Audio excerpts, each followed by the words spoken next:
Hey guys, welcome to reviewers. तो आज की इस वीडियो में मैं मून नाइट के सीजन फिनाले यानी कि मून नाइट के एपिसोड 6 को एक्सप्लेन करने वाला हूं। तो चलिए शुरू करते हैं। एपिसोड 6 की शुरुआत होती है और हमें मार्क स्पेक्टर की बॉडी दिखाई जाती है। फिर उसके बाद आर्थर हैरो के लोग उसे पानी से निकालते हैं और आर्थर उसकी बॉडी में से आमिट की मूर्ति को निकालता है। फिर उनके जाने के बाद लायला मार्क के पास आकर रोने लगती है। फिर उसे मार्क की बॉडी के ऊपर स्कैरब दिखता है और वो उसे लेकर चली जाती है। फिर हमें आर्थर हैरो दिखाया जाता है जो कि कहीं जा रहा था, पर रास्ते में उन्हें मिलिट्री पुलिस रोकने की कोशिश करती है। तो आर्थर हैरो जो उन्हें रोकने की कोशिश कर रहे थे उन सबको एक ही झटके में ऊपर पहुंचा देता है और उनमें से एक आदमी जो कि दिल का बहुत साफ था वो बच जाता है। और तभी लायला उसे मारने जा रही होती है, लेकिन तभी एक डेड सोल्जर के अंदर से आवाज आती है और वो लायला को रोकने की कोशिश करती है। वो और कोई नहीं टावरेट थी। वो लायला को समझाती है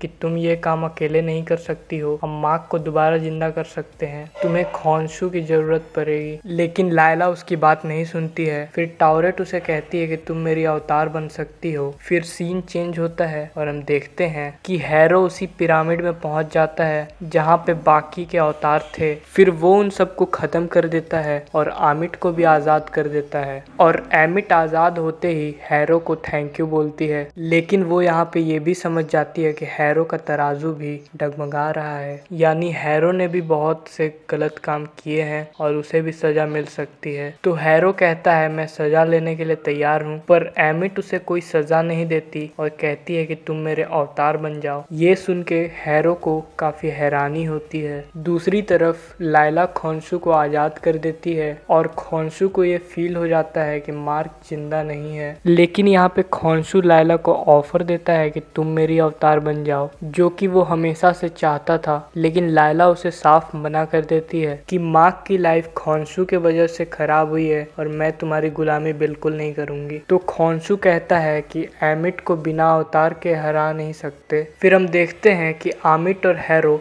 बाकी लोगों के साथ बाहर जा रहे हैं क्योंकि जो भी दोषी हैं उन्हें सजा दे पाए। तभी वहाँ पे खॉन्शू आ जाता है और आर्थर को पता चल जाता है कि यहाँ पर कोई तो है जिसने खॉन्शू को आजाद किया है। फिर हम मार्क को देखते हैं जो कि जन्नत में पहुंच गया था और उसके दिल को बहुत सुकून मिल रहा था, लेकिन वो एक बात से दुखी था कि स्टीवन का क्या होगा। फिर टावरेट उसे समझाने की कोशिश करती है कि स्टीवन को भूल जाओ, वो अब वापस नहीं आ सकता, पर मार्क यहाँ पे उसकी बात नहीं सुनता है। फिर वो स्टीवन को बचाने निकल जाता है। फिर खॉन्शू आमिट को समझाने की कोशिश करता है कि तुमने गलत अवतार को चुना है, लेकिन आमिट उसकी बात बिल्कुल नहीं सुनती। फिर मार्क स्टीवन के पास पहुंचकर काफी इमोशनल बातें करता है। मार्क कहता है कि तुम मेरी रियल सुपर पावर हो, अगर तुम नहीं होते तो मैं भी नहीं होता। जब मैं अकेला था तो तुमने हमेशा मेरा बचपन से साथ दिया है। फिर वो स्टीवन को आजाद कर देता है और दोनों गले मिल जाते हैं।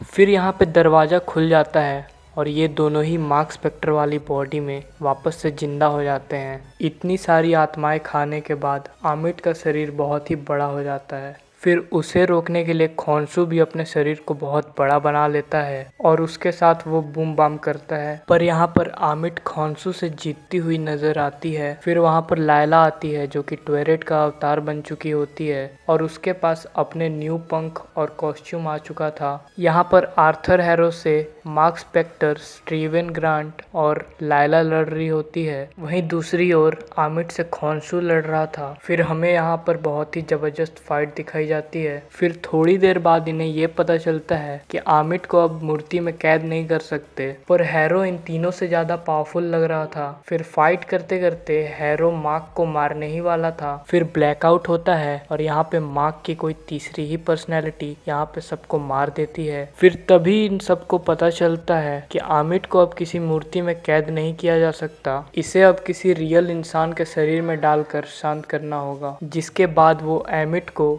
आर्थर हैरो की बॉडी में डाल देते हैं। पर अब आर्थर को मारने का वक्त आता है, क्योंकि आर्थर को मार देंगे तो एमिट भी मर जाएगी। मगर लायला उसे ऐसा करने से रोक देती है, तो मार्क स्पेक्टर उसे नहीं मारता। फिर लायला खॉन्सू से कहती है कि उन दोनों को आजाद कर दे। फिर सब कुछ खत्म हो जाता है। फिर हम देखते हैं कि मार्क और स्टीवन की उसी असाइलम में नींद खुलती है और वो उसी डॉक्टर हैरो से बात कर रहे होते हैं। लेकिन ये सब उनके दिमाग में ही चल रहा होता है और वो लोग सपना देख रहे होते हैं, यानी कि वो लोग आजाद हो चुके होते हैं खॉन्सू से। फिर उनकी दोबारा से आंख खुलती है और वो लोग स्टीवन के रूम में होते हैं। फिर हमें एक पोस्ट क्रेडिट सीन दिखाया जाता है, जहां पर हम हैरो को देखते हैं जो कि हॉस्पिटल में होता है, जिसे एक अननोन पर्सन लेके जाता है और गाड़ी के अंदर डाल देता है, जिसके अंदर पहले से खॉन्सू बैठा होता है। हैरो खॉन्सू से कहता है कि तुम मुझे नहीं मार सकते। फिर यहाँ पे खॉन्सू रिवील करता है कि भले ही उसने मार्क और स्टीवन को आजाद कर दिया है, लेकिन एक तीसरी ही पर्सनैलिटी है जिसका नाम जेक लॉकली है, वो अब खॉन्सू के लिए काम करता है। और फिर जेक हैरो को मार देता है और यहीं पे इस एपिसोड का एंड हो जाता है। और जिस तीसरी पर्सनैलिटी का हम लोग पहले एपिसोड से वेट कर रहे थे, जो कि सबको ब्लैकआउट होने के बाद मार देता था, उसको टीज करके इस शानदार कहानी का एंड हो जाता है और हमें इसके सीजन 2 का इंतजार करने के लिए मजबूर कर देता है। आपको ये वीडियो कैसा लगा मुझे लाइक और कमेंट करके जरूर बताइएगा और चैनल को सब्सक्राइब कर दीजिएगा। और मैं मून नाइट के पूरे कंप्लीट सीजन का रिव्यू करने वाला हूँ, तो कर लो सब्सक्राइब यार, कर लो यार। And thanks for watching.